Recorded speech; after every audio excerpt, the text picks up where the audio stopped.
नमस्कार, good morning. और भारतीय परंपरा के आधार पर सभी को हैप्पी होली। होली का त्यौहार जो कि रंगों का त्यौहार होता है, अपने जीवन में भी विभिन्न प्रकार के रंग उमंग लगातार आती रहे।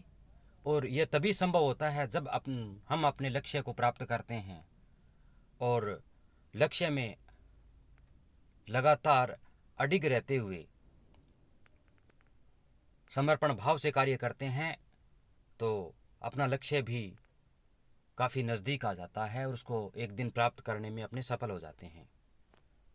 अध्ययन की कड़ी को आगे बढ़ाते हुए आज हमने दिल्ली सल्तनत विषय को चुना है, जो कि इतिहास विषय भारतीय इतिहास से संबंधित है। यद्यपि मैंने काफ़ी डिटेल्ड वीडियो नहीं बनाया इसमें, मुख्य मुख्य जो फैक्ट्स है, क्योंकि इसके माध्यम से हम आगे जो भी तैयारी करेंगे, दिल्ली सल्तनत के बारे में जो भी जानकारी या अपने नोट्स बनाएंगे, तो ये वीडियो काफ़ी हद तक उसमें सहयोगी रहेगा। मैंने अपने जो भी वीडियोज़ है केवल हस्तलिखित नोट्स के माध्यम से बनाए थे। पहली बार मैंने खुद ने टाइप करके इस प्रकार का वीडियो बनाया है, जिसमें आप सभी के सहयोग की अपेक्षा रहेगी। इसके साथ ही मैं एक और आपसे अपेक्षा करता हूँ, इस वीडियो को लाइक और शेयर करें और ये अपना जो चैनल है इसको सब्सक्राइब करें। तो अपना ज़्यादा समय व्यतीत न करते हुए मुख्य विषय दिल्ली सल्तनत पर आते हैं। यद्यपि मैं ज़्यादा हाईलाइट करने की कोशिश नहीं करूँगा, लेकिन जहाँ भी मुझे लगेगा मैं कोशिश करूँगा कि उसको हाईलाइट कर सकूँ। तो दिल्ली सल्तनत को अन्य दो नामों से जाना जाता है। कई नाम हैं, लेकिन अन्य दो नामों की बात करें तो पहला नाम बता रहे हैं ये सल्तनत ए दिल्ली। मतलब इसका मतलब वही हो गया दिल्ली सल्तनत। सल्तनत ए दिल्ली का क्या मतलब हुआ? दिल्ली सल्तनत। दूसरा सल्तनत ए हिंद भी कहते हैं, क्योंकि हिंदुस्तान में थी इनकी सल्तनत। सल्तनत का मतलब सुल्तान के द्वारा शासित क्षेत्र। सुल्तान कहाँ से आए? सुल्तान जो भारत में मुस्लिम शासक थे, उनके द्वारा ही सुल्तान की पदवी धारण की गई, जिसके बारे में आगे पढ़ेंगे। और सुल्तान के द्वारा जिस क्षेत्र में शासन किया गया वो सल्तनत कहलाया।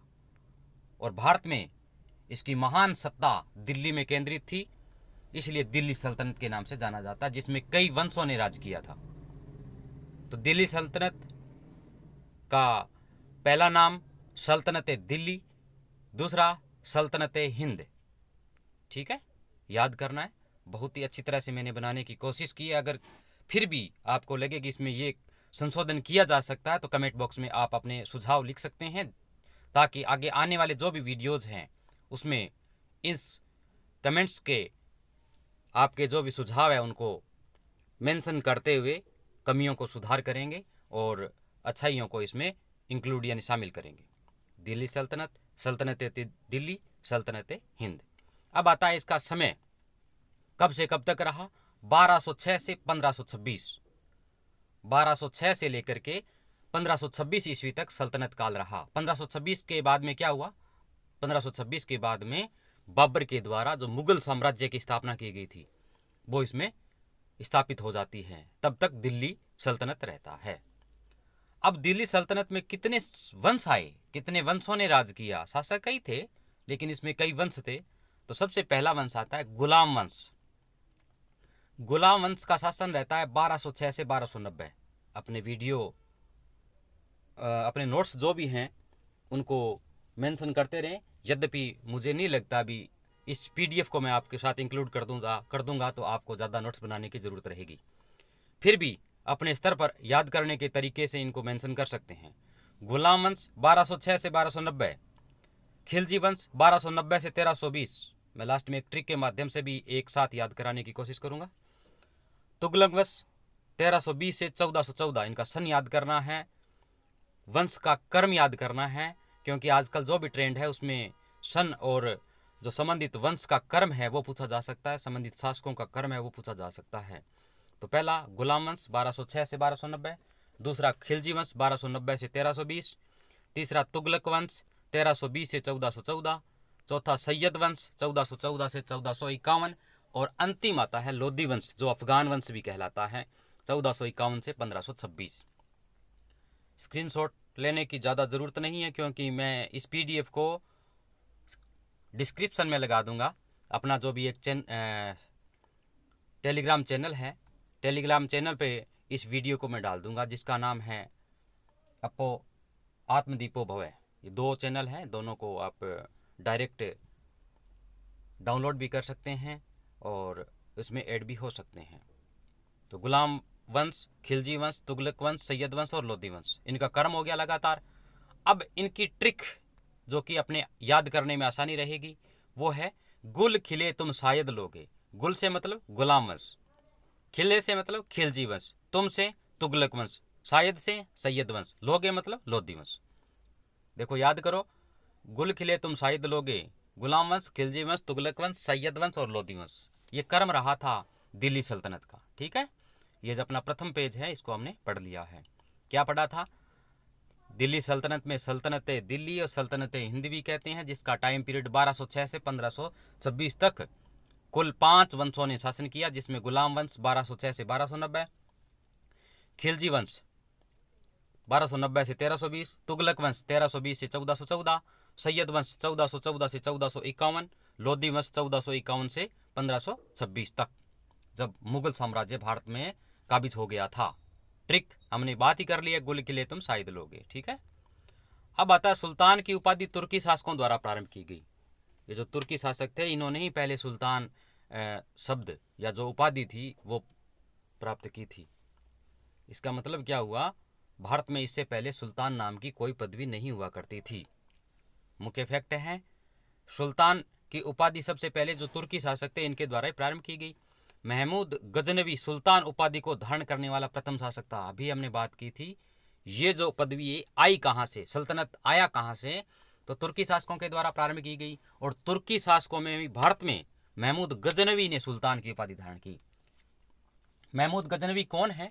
ये वही है जिसने अपने जो पंच पीर गोगाजी है, पंच पीरों में से एक, उनके साथ युद्ध किया था, जिन्होंने महमूद गजनवी, यही वह गजनवी है। उसने सबसे पहले सुल्तान की उपाधि धारण की। गजनवी को यह उपाधि खलीफा से प्राप्त हुई थी। खलीफा क्या होता है? खलीफा तुर्की का एक पद था जिसे बाद में समाप्त कर दिया गया था और जिसके विरोध में खिलाफत आंदोलन भी चला था भारत में। वो भारतीय इतिहास के आधुनिक पद को पढ़ेंगे तब इसका विस्तृत विवरण करेंगे। ठीक है, अब आता है खिजर खां को छोड़कर सभी तुर्की शासकों ने सुल्तान की उपाधि को धारण किया।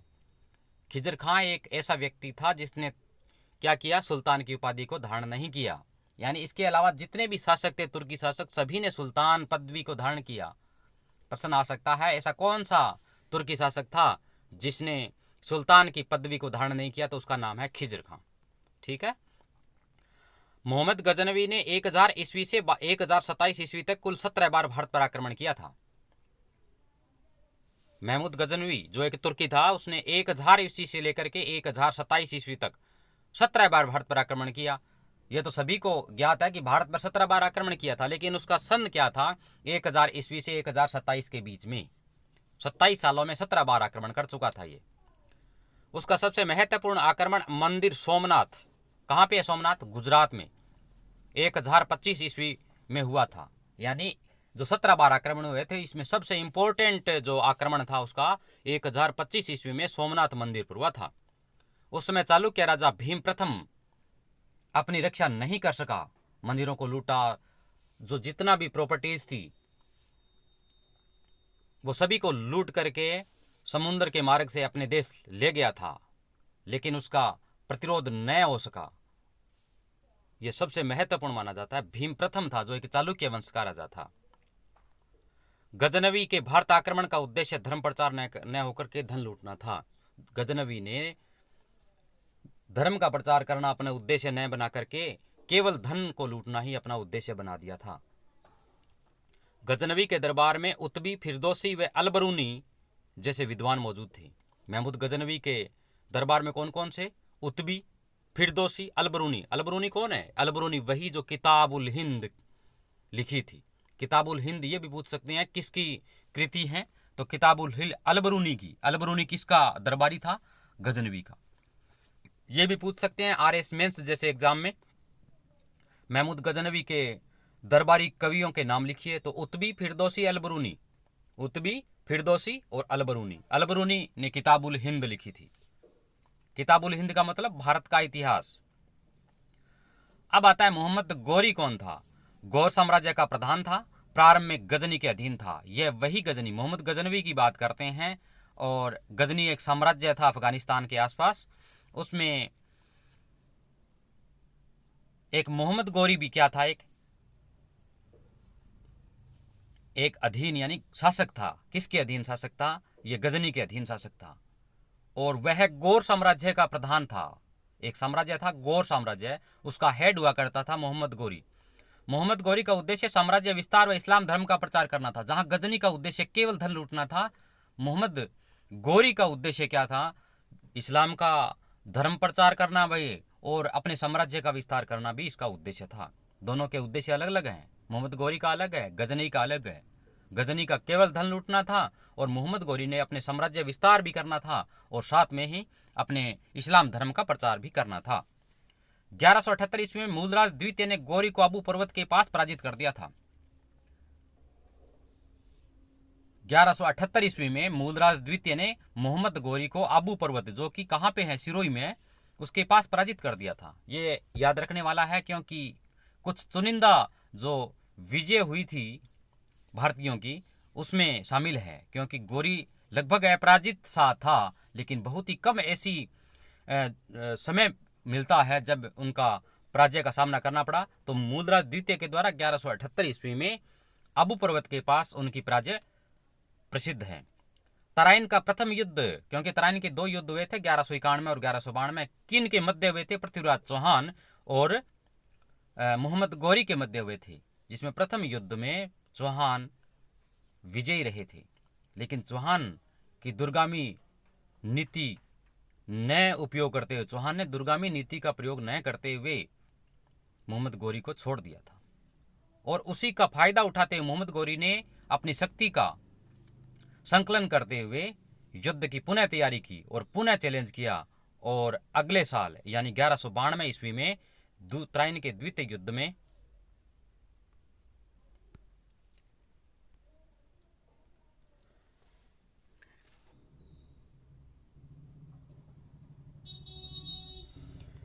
तो 1192 के द्वितीय तराइन युद्ध में मोहम्मद गौरी ने पृथ्वीराज चौहान को हरा दिया था।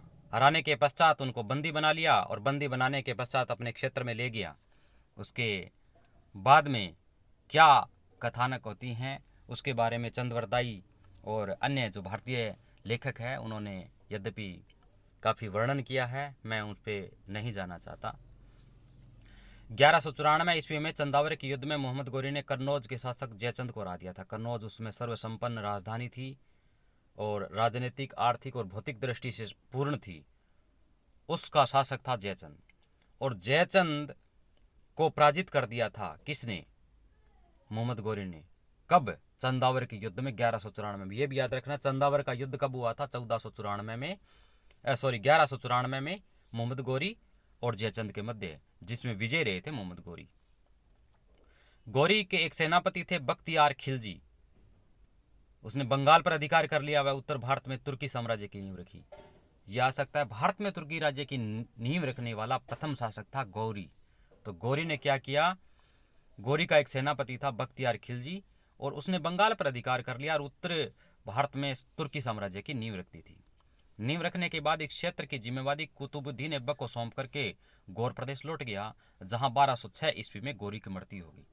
मोहम्मद गौरी की बात करते हैं। उसका एक सेनापति था बख्तियार खिलजी, जिसने भारत के कुछ क्षेत्रों को जीत लिया था, बंगाल पर भी अधिकार कर लिया, लेकिन उत्तर भारत में तुर्की राज्य की नींव डाल दी थी मोहम्मद गौरी ने। ऐसा करने के पश्चात आवश्यक कार्यवश उसे अपने देश वापस गौर प्रदेश जाना पड़ा। लेकिन जाते जाते उन्होंने अपनी जिम्मेवारी है वो अपने एक गुलाम थे जिसका नाम था कुतुबुद्दीन ऐबक, उसको सौंप करके अपने देश लौट गया। लेकिन देश जाने के कुछ ही समय पश्चात मोहम्मद गौरी की मृत्यु हो गई थी। कहाँ पे? गौर प्रदेश में। उसकी मृत्यु के बाद में 1206 ईस्वी में मोहम्मद गौरी की मृत्यु के पश्चात कुतुबुद्दीन ने अपना साम्राज्य खुद स्थापित करने की इच्छा जाहिर की और भारत में गुलाम वंश की नींव डाल दी। क्योंकि वो गुलाम थे, लेकिन उन्होंने गुलाम को एक वंश के रूप में स्थापित करते हुए 1206 में मोहम्मद गौरी की मृत्यु के पश्चात गुलाम वंश की नींव डाल दी थी। किसने डाली? पूछ सकते हैं। मोहम्मद गौरी की मृत्यु के पश्चात कुतुबुद्दीन ऐबक ने भारत में गुलाम वंश की नींव डाली थी। इतिहासकार हबीबुल्लाह ने इन्हें मामलुक सुल्तान या आदि तुर्क कहा। आदि का मतलब क्या हुआ? स्टार्टिंग जो तुर्किस्तान थे, भारत में तुर्की साम्राज्य स्थापित करने वाले। इतिहासकार किसने कहा? हबीबुल्लाह ने। याद करना है, हबीबुल्लाह ऐसा इतिहासकार था जिसने आरंभिक जो गुलाम वंशीय शासक थे उन्हें मामलुक सुल्तान या आदि तुर्क कहा। आदि का मतलब स्टार्टिंग, आरंभिक गुलाम शासक। नाम याद करना, हबीबुल्लाह। मामलुक वंश भी कहते हैं गुलाम वंश को। मामलुक अर्थ गुलामी के बंधन से मुक्त माता पिता से उत्पन्न संतान से हैं। क्योंकि मोहम्मद गौरी की मृत्यु के पश्चात कुतुबुद्दीन ऐबक स्वतंत्र हो गया था और अपनी गुलामी की बेड़ियों से मुक्त हो गया था, इसी कारण इन्होंने मामलुक वंश नाम रखा। और मामलुक का मतलब होता है गुलामी के बंधन से मुक्त माता पिता से उत्पन्न संतान। ठीक है। अब आता है गुलाम वंश। अपने विभिन्न वंशों के बारे में विस्तृत चर्चा की है। अब अलग अलग कोशिश करेंगे प्रत्येक वंश के बारे में जो संबंधित शासक हुए हैं, उन शासकों और संबंधित सन के बारे में। यद्यपि बहुत ज़्यादा डिटेल्ड वीडियो मैं पहले भी बता चुका हूँ नहीं है, फिर भी अपने अध्ययन की कड़ी में काफ़ी सहयोगी रहेगा, ऐसी मैं आशा करता हूँ। गुलाम वंश जो 5 वंश हुए थे उसमें प्रथम वंश आता है गुलाम वंश, जो ममलुक वंश के नाम से भी जाना जाता है, जिसका टाइम पीरियड है 1206 से 1290। उस गुलाम वंश को भी 3 भागों में बांटा है।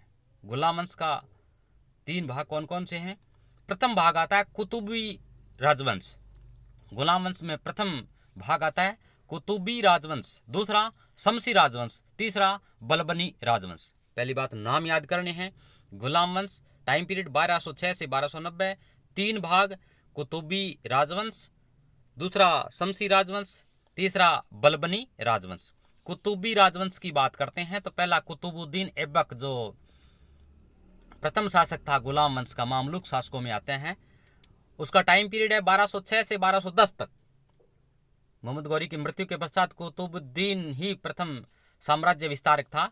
तो कुतुबुद्दीन किस वंश का है पूछ सकते हैं? गुलाम वंश का है, लेकिन गुलाम में भी कौन सा वंश है? वो है कुतुबी राजवंश। कुतुबुद्दीन से नाम से पता है। तो कुतुबुद्दीन ऐबक 1206 से 1210। फिर आराम सा आ जाते हैं 1210। ये कौन से वंश के कहलाते हैं? गुलाम वंश में कुतुबी राजवंश के कौन कौन से नाम आते हैं? कुतुबुद्दीन ऐबक और आराम सा। याद करो, कुतुबुद्दीन ऐबक और आराम सा। कुतुबुद्दीन ऐबक का नाम सभी को पता है, उसके पश्चात आराम हो जाता है, क्योंकि उसके पश्चात नए वंश का नींव हो जाती है गुलाम वंशों में भी। तो कुतुबुद्दीन ऐबक और आराम सा। अब 2 नंबर पे आते हैं गुलाम वंशों में शमसी राजवंश। शमसी राजवंश एक लंबा राजवंश था जिसमें भारत की प्रथम महिला शासिका का नाम भी शामिल है।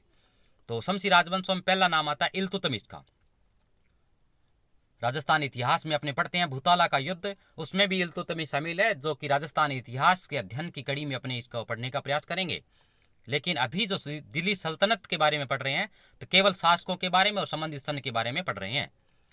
तो कुतुबी राजवंश के पश्चात शमसी राजवंश। शमसी राजवंश का प्रथम शासक था आराम शाह के बाद में इल्तुतमिश। इल्तुतमिश का शासन कब तक रहता है? 1210 से लेकर के 1236 तक।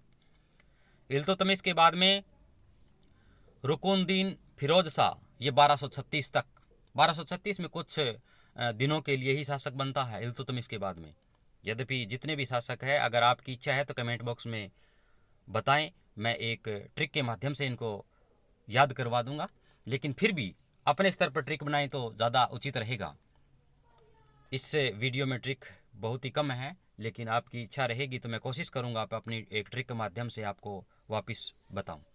इल्तुतमिश 1210 से 1236, रुकुनुद्दीन फिरोज शाह 1236। उसके पश्चात प्रथम शासिका आती है रजिया सुल्तान, पूरे हिंदुस्तान की ही प्रथम शासिका कह सकते हैं, जिसका टाइम पीरियड रहता है 1236 से 1240। याद करना है, भारत की प्रथम महिला शासिका रजिया सुल्तान 1236 से 1240। उसके पश्चात मुइजुद्दीन बराम शाह 1240 से 1242। फिर अलाउद्दीन मसूद शाह 1242 से 1246। फिर आता है नासिरुद्दीन महमूद 1246 से 1266 तक। ये शासक है शमसी राजवंश की। बात कर रहे हैं गुलाम वंशों की। प्रथम आता है कुतुबी राजवंश, दूसरा आता है शमसी राजवंश और तीसरा आता है बलबनी राजवंश। बलबनी राजवंश की बात करते हैं तो प्रथम शासक आता है ग्यासुद्दीन बलबन। पूछ सकते हैं प्रथम शासक ग्यासुद्दीन बलबन है। याद क्या करते हैं अपने कुतुबुद्दीन ऐबक। ग्यासुद्दीन बलबन का नाम याद करते हैं। बलबन वो ये कौन सा बलबन है अपने पढ़ते हैं रक्त और लौह की नीति। विस्तृत रूप से अगर पढ़ेंगे तो याद हो जाएगा। ग्यासुद्दीन बलबन का टाइम पीरियड कब रहता है 1266 से लेकर के 1287। फिर मोइजुद्दीन कैकुबाद, कैकुबाद अपने पढ़ा है 1287 से 1290। और क्यूमर्स आता है अंतिम गुलाम वंश का शासक था 1290 क्यूमर्स। समझ में आ गई कहानी। यद्यपि अपने नोट्स में इसको लगातार मेंशन करते हैं, संबंधित जो भी फैक्ट्स हैं, जिस प्रकार लो रक्त की नीति के बारे में बात की थी वो भी लगातार मेंशन करें। फिर भी मैं इस वीडियो में जो भी पीडीएफ है उसको अटैच कर दूंगा, ठीक है। बलबनी राजवंश के बारे में बात करें तो ग्यासुद्दीन बलबन 1266 से 1287, मोइजुद्दीन कैकुबाद 1287 से 1290 और क्यूमर्स अंतिम शासक आता है 1290 का। ये कौन से शासक हो गए? ये गुलाम वंश के राजा हो गए। अब आता है खिलजी वंश। गुल खिले, खिले से खिलजी आता है। खिलजी वंश का शासन आता है 1290 से लेकर के 1320 तक। खिलजी वंश का शासन आता है 1290 से 1320 तक। तो प्रथम शासक आता है जलालुद्दीन फिरोज खिलजी। जलालुद्दीन खिलजी कहते हैं जिसको, जलालुद्दीन फिरोज खिलजी इसका पूरा नाम है। 1290 से लेकर के 1296 तक, 1290 से लेकर के 1296 तक रहता है। खिलजी राजवंश का संस्थापक यानी जलालुद्दीन फिरोज खिलजी। फिर अलाउद्दीन खिलजी, जिसके भारत में काफ़ी आक्रमण हुए थे, जिसमें राजस्थान काफ़ी प्रभावित भी रहा था 1296 से 1316 तक। चित्तौड़ पर एक इसके द्वारा किया गया महत्वपूर्ण आक्रमण अलाउद्दीन खिलजी 1296 से लेकर के 1316 तक। फिर शिहाबुद्दीन उमर 1316। फिर कुतुबुद्दीन मुबारक शाह खिलजी, ये कुतुबुद्दीन खिलजी है, कुतुबुद्दीन ऐबक स्टार्टिंग होता है, कुतुबुद्दीन मुबारक शाह खिलजी 1316 से 1320 तक। फिर नासिरुद्दीन खुशियों खां, ये 1320 यानी अंतिम रूप से खिलजी वंश का शासन करता है। खिलजी राजवंश की बारे में बात करें तो 1290 से 1320, जलालुद्दीन फिरोज खिलजी 1290 से 1296, अलाउद्दीन खिलजी 1296 से 1316, शिहाबुद्दीन उमर 1316, कुतुबुद्दीन मुबारक शाह खिलजी 1316 से 1320, नासिरुद्दीन खुशियां खां ये 1320 ईस्वी तक शासन करता है। अब आता है तुगलक वंश। गुल खिले तुम से मतलब तुगलक वंश। मैं सुस्ट्रिक को भी साथ साथ लेकर चलता हूँ। तुगलक वंश में 1320 से लेकर के 1413 तक शासन किया। कब से कब तक शासन किया तुगलक वंश ने? 1320 से 1413 तक। इसके कई शासक है, इसलिए मैंने थोड़ा सा तिरछा बनाने की कोशिश की है, क्योंकि मैं पहली बार वीडियो में एडिटिंग का कार्य कर रहा हूँ, इसलिए इसमें किसी भी प्रकार की त्रुटि है तो उसके लिए क्षमा प्रार्थी रहूँगा। फिर भी आप लोगों से अपेक्षा रहेगी कि इसमें अपने जो भी सुझाव है लगातार कमेंट बॉक्स में मेंशन करते रहें। तो तुगलक वंश का प्रथम शासक आता है ग्यासुद्दीन तुगलक। टाइम पीरियड रहता है 1320 से लेकर के 1325। तुगलक वंश ग्यासुद्दीन तुगलक प्रथम शासक 1320 से लेकर के 1325। फिर आता है मोहम्मद बिन तुगलक 1325 से लेकर के 1351। सन याद करने हैं, क्योंकि सन के माध्यम से एक इनका जो कालक्रम है वो याद रह सकता है। आजकल जो भी ट्रेंड बना हुआ है उसमें एक ये भी है भी संबंधित शासकों में से कौन से शासक है जो कर्म बताइए जिनका, तो कर्म यही हो सकता है, लगातार याद करें। ग्यासुद्दीन तुगलक 1320 से 1325, मोहम्मद बिन तुगलक 1325 से 1351, फिर फिरोज शाह तुगलक 1351 से लेकर के 1388, फिर ग्यासुद्दीन तुगलक द्वितीय 1388 से 1389, फिर अबू बकर शाह 1389 से 1390, ये कम समय के लिए शासक बने। फिर मोहम्मद शाह तृतीय 1390 से 1394, अलाउद्दीन सिकंदर शाह प्रथम ये 1325 से 1351, नासिरुद्दीन महमूद शाह 1394 से 1413। ये कौन से शासक हैं? ये तुगलक वंशीय शासक हैं। तुगलक वंश का टाइम पीरियड 1320 से लेकर के 1413 तक। तुगलक वंश का संस्थापक गयासुद्दीन तुगलक, समय 1320 से 1325 तक, और अंतिम नसरुद्दीन महमूद शाह 1394 से 1413 तक। ठीक है। अब आता है सैयद वंश। गुल खिले तुम शायद, शायद से सैयद हो गया। सैयद का टाइम पीरियड रहता है सैयद वंश का 1414 से 1451 तक। खिजर खां आता है। खिजर खां जो कि सैयद वंश की नींव रखते हैं, जिनका टाइम पीरियड रहता है 1414 से 1421। मुबारक शाह आता है 1421 से 1434। मुहम्मद शाह आते हैं 1434 से 1443, और अलाउद्दीन शाह आलम 1443 से 1451। यद्यपि इसमें छोटे छोटे शासक हुए हैं, लेकिन काफ़ी इंपॉर्टेंट होने के कारण इनको याद करना अति आवश्यक है। तो ये कौन से वंशीय शासक है? सैयद वंश के शासक हैं। सैयद वंश का टाइम पीरियड मैं रिपीट कर देता हूँ, 1414 से 1451 तक, जिसमें प्रथम शासक आते हैं खिजर खां, जिनका टाइम पीरियड रहता है 1414 से 1421। मुबारक शाह 1421 से 1434। मोहम्मद शाह 1434 से 1443। अलाउद्दीन शाह आलम 1443 से 1451 तक। अब आता है लोधी वंश, यानी जिसको अफगान वंश भी कहते हैं। जो दिल्ली सल्तनत है उसमें अंतिम राजवंश था लोधी वंश। लोधी वंश जिसको अफगान राजवंश के नाम से भी जाना जाता है। टाइम पीरियड रहता है 1451 से 1526, जब तक मुगल सत्ता भारत में स्थापित नहीं हो जाती।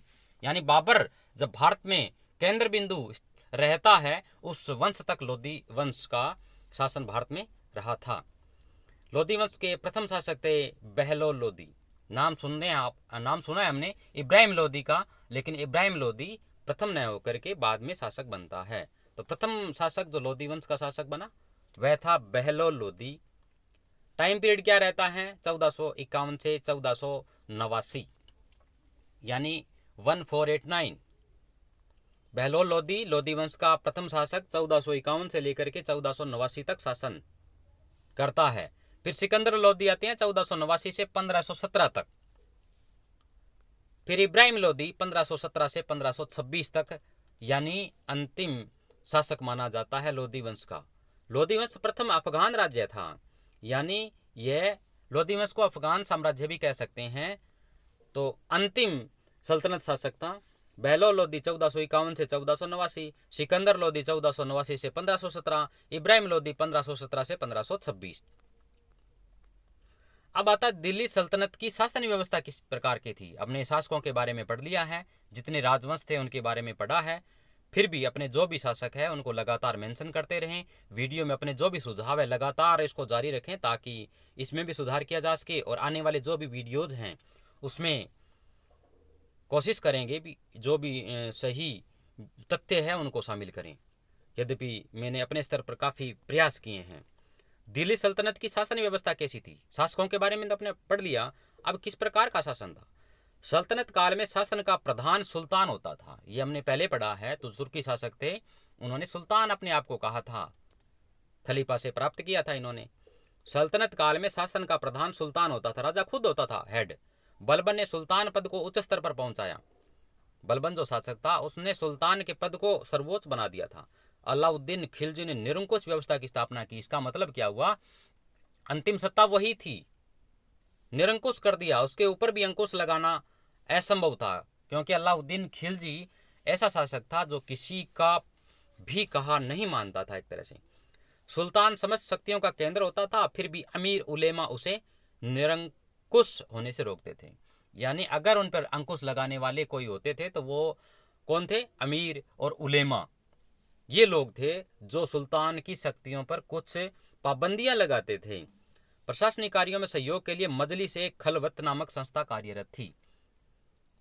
यानी जो सुल्तान था उस पे अमीर उलेमा तो लगाते थे, लेकिन सुल्तान अकेला कार्य नहीं कर सकता था। यानी उसकी भी मंत्री परिषद थी, और उस मंत्री परिषद का नाम क्या था? मजलिस ए खलवत। याद कर लो क्या नाम था, मंत्री परिषद का नाम क्या था, या सहयोगी संस्था का नाम क्या था? तो वो था मजलिस ए खलवत। ठीक है। अब आता है सल्तनत काल के प्रमुख विभाग कौन थे। यहां से लगभग क्वेश्चन आते हैं। जो भी कंपिटेटिव एग्जाम है उसमें आज का ट्रेंड बना हुआ है, इस प्रकार के पद और जो शासक हैं उनका नाम आता है। तो प्रमुख विभाग कौन कौन से थे, हेड, उनके हेड को क्या कहते थे, यहाँ से लगभग क्वेश्चन आते हैं। तो दीवान ए विजारत नामक विभाग था। याद करो, दीवान ए विजारत ये वित्त संबंधी कार्य है। देखो विजारत में भी वी है, वित्त में भी वी है, तो याद कर ला दीवान ए विजारत का संबंध किस विभाग से था, तो वित्त विभाग से था। यानी फाइनेंशियल डिपार्टमेंट था, उसका नाम क्या था, दीवान ए विजारत। हो गया याद।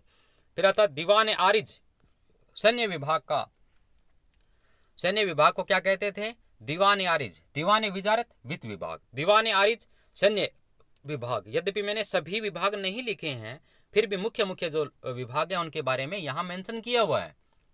अन्य जो विभाग है उसके बारे में भी आप पढ़ सकते हैं। तो दीवान ए विजारत वित्त संबंधी कार्य है, दीवान ए आरिज सैन्य विभाग, दीवान ए रिसालत, रिसालत का मतलब विदेश विभाग। तीन याद हो गए, विजारत वित्त विभाग, आरिज सैन्य विभाग, रिसालत विदेश विभाग। दीवान ए इंसा यानी दीवान ए इंसा या दीवान ए अशरफ, यह पत्राचार विभाग था। दीवान ए इंसा या दीवान ए अशरफ, यह पत्राचार विभाग था। दीवान ए अमीर कोही, ये क्वेश्चन आ चुका है, दीवान ए अमीर कोही का संबंध किस विभाग से है, तो एग्रीकल्चर जो डिपार्टमेंट है, कृषि विभाग, उसको अमीर कोही के नाम से जाना जाता है। यद्यपि कृषक अमीर नहीं होता, फिर भी अपने नाम याद करना है। दीवान ए अमीर कोही का मतलब कृषि विभाग से हैं, और ये परंपरा शुरू की थी मोहम्मद बिन तुगलक ने। ये पूछ सकते हैं दीवान ए अमीर कोही विभाग किसके द्वारा प्रारंभ किया गया, तो वो मोहम्मद बिन तुगलक के द्वारा प्रारंभ किया गया। दीवान ए अमीर कोही कृषि विभाग की स्थापना किसने की, क्वेश्चन आता है दीवान ए अमीर कोही विभाग की स्थापना किसने की, तो मोहम्मद बिन तुगलक ने की। दीवान ए मुस्त खराज, ये क्या था, रेवेन्यू डिपार्टमेंट था, राजस्व विभाग था। दीवान ए मुस्त खराज राजस्व विभाग, ये अलाउद्दीन खिलजी ने प्रारंभ किया। अलाउद्दीन खिलजी ने राजस्व व्यवस्था शुरू की थी, राजस्व व्यवस्था जिसको बोल सकते हैं। दीवान ए मुस्त खराज। दीवान ए खैरात, खैरात का मतलब क्या होता है, कहते हैं ना ये मुझे खैरात में नहीं मिली हुई, यानी दान में नहीं मिली हुई है। तो दीवान ए खैरात का मतलब दान विभाग की स्थापना फिरोज शाह तुगलक के द्वारा की गई थी। गरीबों में दान दिया जाता था, तो ये परंपरा शुरू की थी फिरोज शाह तुगलक ने। दीवान ए इस्तिहाक, ये जो पेंशन डिपार्टमेंट है, यानी पेंशन जो विभाग था, फिरोज शाह तुगलक के द्वारा प्रारंभ किया गया था। दीवान ए इस्तिहाक बहुत इंपॉर्टेंट है, याद कर लेना। इनसे संबंधित जो प्रश्न हैं वो कम्पिटिटिव एग्जाम का आज ट्रेंड बना हुआ है, याद कर लेना, आ सकते हैं। दीवान ए बंदगान, बंदगान का मतलब जो बंद है, यानी दास विभाग का, दास विभाग को क्या कहते थे, दीवान ए बंदगान कहते थे। ये भी फिरोज शाह तुगलक के द्वारा प्रारंभ की गई थी। दीवान ए वकूफ, ये व्यय विभाग था, जो अपना खर्च विभाग है, जहां कहाँ व्यतीत किया जाता है धन, वो वकूफ कहलाता। दीवान ए वकूफ वो जलालुद्दीन खिलजी ने प्रारंभ किया था। दीवान ए वकूफ का संबंध क्या है, व्यय विभाग से हैं, जलालुद्दीन खिलजी ने प्रारंभ किया। दीवान ए कजा मुमालिक, ये न्याय विभाग था। कजा मतलब कहते हैं ना काजी, काजी का मतलब क्या होता है, न्यायाधीश से हैं, और कजा जहां आ गया ऑटोमेटिक होता है, ये जस्टिस डिपार्टमेंट या न्याय विभाग है, जुडिशरी है। दीवान ए कजा मुमालिक, ये न्याय विभाग। नाइब ए मामलिकात, मामलिकात ये सत्ता का केंद्र बिंदु बहराम शाह, यानी नाइब ए मामलिकात, यही हेड ऑफ द पावर हुआ करता था। नाइब ए मामलिकात यह सत्ता नया नाम है, बहराम साहब के द्वारा प्रारंभ किया गया था। तो ये मैंने मुख्य मुख्य विभाग को बताया। इसके अलावा जो भी विभाग है लगातार उसको अपने वीडियो में मेंशन कर लें, अपने जो भी नोट्स है उसमें मेंशन कर लें। एक बार वापस फास्टली रिपीट कर रहा हूँ। दीवान ए विजारत वित्त संबंधी कार्य, दीवान ए आरिज सैन्य विभाग, दीवान ए रिसालत विदेश विभाग, दीवान ए इंसा या दीवान ए अशरफ ये पत्राचार विभाग, दीवान ए अमीर कोही कृषि विभाग जो मोहम्मद बिन तुगलक के द्वारा प्रारंभ किया गया, दीवान ए मुस्तखराज राजस्व विभाग जो अलाउद्दीन खिलजी के द्वारा प्रारंभ किया गया, दीवान ए खैरात दान विभाग जो फिरोज शाह तुगलक के द्वारा प्रारंभ किया गया, दीवान ए इस्तिहाक पेंशन विभाग जो फिरोज शाह तुगलक के द्वारा प्रारंभ किया गया, दीवान ए बंदगान दास विभाग जो फिरोज शाह तुगलक के द्वारा प्रारंभ किया गया, दीवान ए वकूफ व्यय विभाग जो जलालुद्दीन खिलजी के द्वारा प्रारंभ किया गया, दीवान ए कजा मुमालिक जो न्याय विभाग के द्वारा प्रारंभ किया गया। वापिस रिपीट कर रहा हूँ, दीवान ए कजा मुमालिक न्याय विभाग, नाइब ए मामलिकात सत्ता का केंद्र बिंदु बहराम साहब के द्वारा प्रारंभ किया गया था। अब आता है सल्तनत कालीन कर प्रणाली, यानी टैक्स प्रणाली क्या था, टैक्स सिस्टम क्या था, तथा मुद्रा। सल्तनत कालीन कर प्रणाली और मुद्रा क्या थी। हनफी विचारधारा के वित्तीय सिद्धांत आधारित आर्थिक नीति थी, यानी जो सल्तनत कालीन जो वित्तीय सिद्धांत था, उसकी एक धारा थी जिसका नाम था हनफी विचारधारा। क्या नाम था? हनफी विचारधारा। यद्यपि हनफी विचारधारा पर अपने डिटेल नहीं कर रहे हैं, लेकिन याद कर लेना उनकी विचारधारा हनफी विचारधारा आधारित आर्थिक नीति थी। ये पूछ सकते हैं सल्तनत कालीन जो आर्थिक नीति कौन सी विचारधारा पर आधारित थी, वो थी हनफी। हनफी का मतलब तुर्की की आर्थिक आधारित नीति थी, जिसके कुछ जो शब्द थे उनके बारे में अपने बात करते हैं। खिराज पूछ सकते हैं, खिराज क्या थी? यह भू राजस्व कर था जो उत्पादन का 1/3 लिया जाता था। जितना भी उत्पादन होता था उसका 33% भू राजस्व के रूप में लिया जाता था, खिराज के रूप में। अलाउद्दीन खिलजी तथा मोहम्मद बिन तुगलक ने इसे बढ़ाकर क्या अदा कर दिया, यानी 50% कर दिया था। जहां 33% था उसको बढ़ाकर के कितना कर दिया, 50% कर दिया। खिराज क्या था? खिराज एक प्रकार का भू राजस्व कर था। क्या था? भू राजस्व कर था, जो प्रारंभ में था 1/3, लेकिन बाद में कर दिया 1/2। किसने कर दिया? मोहम्मद बिन तुगलक और अलाउद्दीन खिलजी। खिराज समझ में आ गया? खिराज क्या है? एक प्रकार का भू राजस्व कर है, जो प्रारंभ में तो था 1/3 उत्पादन का, लेकिन बाद में अलाउद्दीन खिलजी और मोहम्मद बिन तुगलक ने इसे आधा कर दिया। आधा मतलब उस 1/3 का आधा नहीं, 50% कर दिया। उस्र मुसलमान किसानों से लिया जाने वाला लगान जो 5% से बढ़ाकर 10% लिया जाता था। इसका मतलब उस्र क्या था? 5% भी लिया जाता था और 10% तक लिया जाता था, ये केवल मुसलमान किसानों के द्वारा। खिराज ये भू राजस्व था, यहाँ किसी धर्म विशेष जाति विशेष का संबंध नहीं था, लेकिन उस्र का संबंध यहाँ मुस्लिम किसानों से लिया जाने वाला कर था। मुस्लिम किसानों से लिया जाने वाला एक लगान था जो 5 से लेकर के 10% तक लिया जाता था। अब आता जजिया, ये आपने सुना ही है, गैर मुस्लिमों से लिया जाने वाला धार्मिक कर जो सुरक्षा व सैनिक कार्यों के बदले लिया जाता था। यानी सुरक्षा की दृष्टि से लिया जाने वाला कर जो गैर मुस्लिमों से यानी मुस्लिमों के अलावा लिया जाता था वो कहलाता था जजिया। जजिया कर जिसको बढ़ाते हैं घटाते हैं वो अलग चीज है। जजिया कर क्या है वो पढ़ेंगे अपने मुगल शासकों में। जजिया कर गैर मुस्लिमों से लिया जाने वाला, दिया नहीं है, गैर मुस्लिमों से लिया जाने वाला धार्मिक कर जो सुरक्षा व सैनिक कार्यों के बदले दिया जाता था, उनको सेफ्टी दी जाती थी। जकात क्या था? यह भी एक धार्मिक कर था जो मुसलमानों से उनकी आमदनी का 2.5% लिया जाता था। देखो जजिया तो है गैर मुस्लिमों से, जकात है मुस्लिमों से। जजिया कर तो लिया जाता था, दोनों धार्मिक कर है। ये पूछ सकते हैं धार्मिक कर कौन से? जजिया और जकात। जजिया का मतलब गैर मुस्लिमों से लिया जाने वाला सेफ्टी के रूप में धार्मिक कर, और जकात मुस्लिमों से लिया जाने वाला धार्मिक कर जो कि 2.5% तक हुआ करता था। अगला है खम्स। खम्स क्या? ये सैनिकों द्वारा लूटा हुआ माल था। खम्स का मतलब लूट को कहते हैं।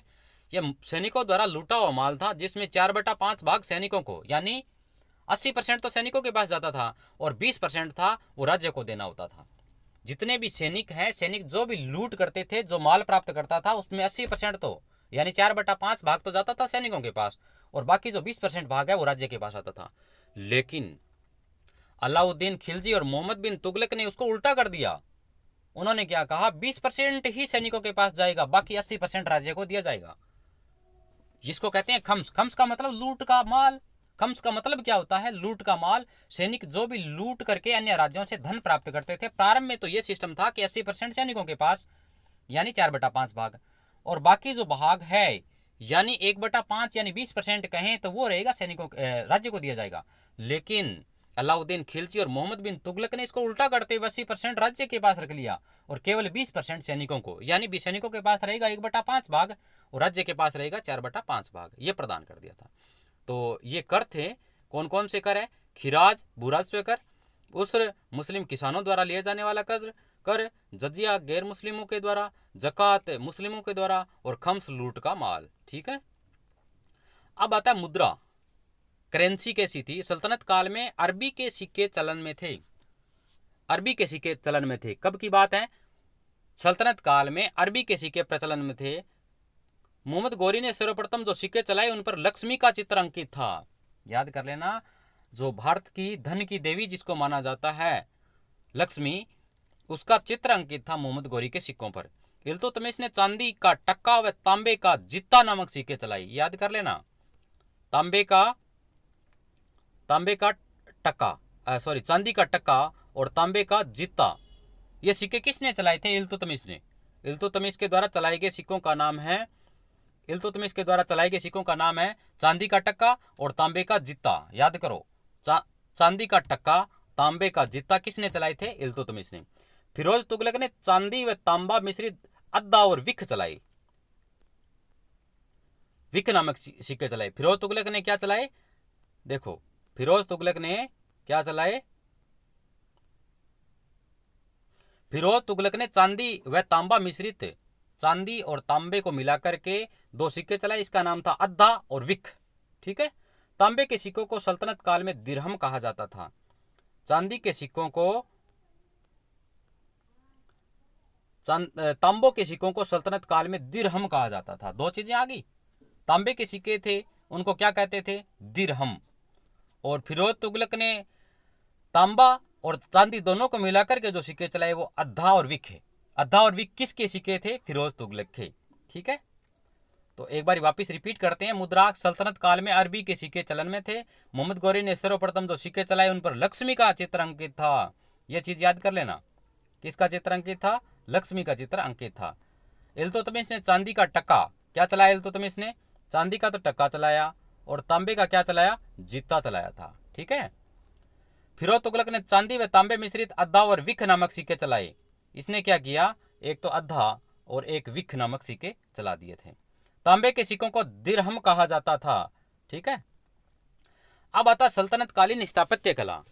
अब इस प्रकार जो उस समय भवन के निर्माण हुए थे सल्तनत काल में, उनके बारे में थोड़ा सा वर्णन कर लेते हैं। यद्यपि सभी जो भवन हैं उनका वर्णन मैं नहीं कर रहा, लेकिन मुख्य मुख्य जो निर्मित इमारतें हैं उसके बारे में बताने का प्रयास कर रहा हूँ। कुव्वत-उल-इस्लाम 1197 में बनी दिल्ली में कुतुबुद्दीन ऐबक के द्वारा। कुव्वत-उल-इस्लाम मस्जिद, कुव्वत-उल-इस्लाम मस्जिद का निर्माण कब हुआ? 1197 में दिल्ली में कुतुबुद्दीन ऐबक के द्वारा। कुव्वत-उल-इस्लाम 1197 दिल्ली में कुतुबुद्दीन ऐबक हो गया। 1197 दिल्ली कुतुबुद्दीन ऐबक। नाम क्या है? कुव्वत-उल-इस्लाम। कुतुबुद्दीन ऐबक के द्वारा निर्मित बिल्डिंग कौन सी है? तो पूछ सकते हैं, कुव्वत-उल-इस्लाम। फिर आता है 2.5 दिन का झोंपड़ा। सभी जानते हैं 2.5 दिन का झोंपड़ा किसका है? 2.5 दिन का झोंपड़ा 1200 ईस्वी में अजमेर में कुतुबुद्दीन ऐबक ने बनाया था। याद करते हैं, भारत का एक शासक था, राजस्थान का विग्रहराज चतुर्थ। उसके द्वारा जो संस्कृत पाठशाला थी उसको तोड़ करके बनाया गया था 2.5 दिन का झोंपड़ा। किसके द्वारा? वो भी कुतुबुद्दीन ऐबक के द्वारा। कब? 1200 ईस्वी में। ठीक है। अब कुतुब मीनार, कुतुब मीनार सभी को पता है दिल्ली में है। 1197 में प्रारंभ किया था कुतुबुद्दीन ऐबक ने, लेकिन जिसको समाप्ति की अंतिम रूप से बनाया था इल्तुतमिश ने। ये इंपॉर्टेंट है। कुतुब मीनार को बनाने के लिए कितने शासक लगे? तो 2 शासक थे।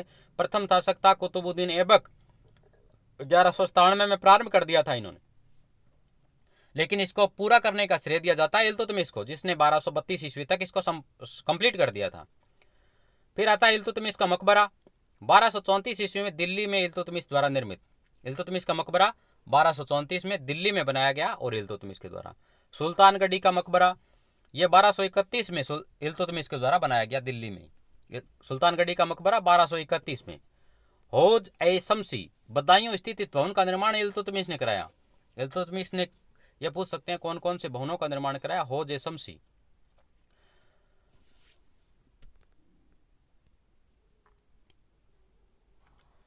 हौज ए शमसी बदायूं स्थित इस भवन का निर्माण इल्तुतमिश ने करवाया। बलबन का मकबरा वास्तविक मेहराब युक्त, यानी इससे पहले मेहराब नहीं थे, इसमें मेहराबों का निर्माण किया गया। ये प्रथम बिल्डिंग थी बलबन का मकबरा, जिसे बलबन ने बनवाया था। अलाई दरवाज़ा अलाउद्दीन खिलजी के द्वारा। नाम से ही पता है अलाउद्दीन खिलजी के द्वारा कौन कौन से भवनों का निर्माण किया गया, तो अलाई दरवाज़ा अलाउद्दीन खिलजी की ही देन है। हजार सितून, ये दिल्ली में सीरी नामक स्थान पर स्थित है। 1303 में अलाउद्दीन खिलजी के द्वारा बनाया गया। नहीं है, याद कर लेना। हजार सितून, हजार सितून का मतलब हजार हो गया। हजार सितून सीरी दिल्ली में 1303 में अलाउद्दीन खिलजी के द्वारा बनाई गई। जमात खान मस्जिद, हौज अलाई, सीरी का किला, सारे अलाउद्दीन खिलजी के द्वारा बनाई गई थी। कौन कौन से अलाउद्दीन खिलजी के द्वारा? जमात खान मस्जिद, हौज अलाई, सीरी का किला, ये सारे के सारे किसके द्वारा बनाए गए? अलाउद्दीन खिलजी के द्वारा बनाए गए थे। तो सल्तनत काल के जो भी शासक हैं, संबंधित शासकों के जो भी मुख्य कार्य हैं उनको, और जो स्थापत्य कला के बारे में अपने पढ़ने का प्रयास किया।